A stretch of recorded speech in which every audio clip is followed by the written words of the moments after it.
हरे बड़े बड़े ये भैया, हरे बड़े बड़े ये भैया, बड़े बड़े जिम्मेदारी बिना मारी जाए बड़े बड़े।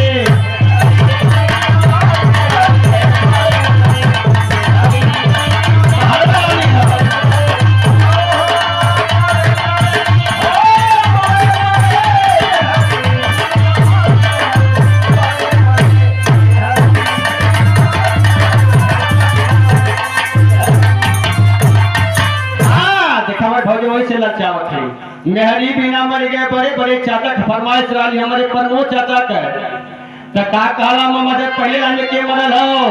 हरे ब्रह्मा जी मर गए, हरे विष्णु जी मर गए, हरे ब्रह्मा जी मर गए कि विष्णु जी मर गए, अरे नारद जी मर गए, अरे हई नारद जी मर गए, सारे सारे में हरी बिना मार जाए।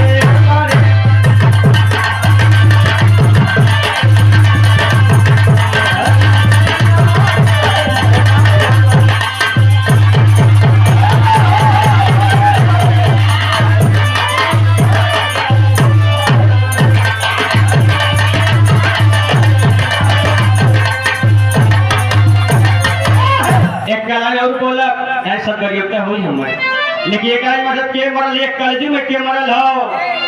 अरे पंडित भी मर गए, अरे हई ठाकुर भी मर गए, अरे पंडित मर गए कि ठाकुर जी मर गए, अरे हई यादव जी मर गए, अरे हई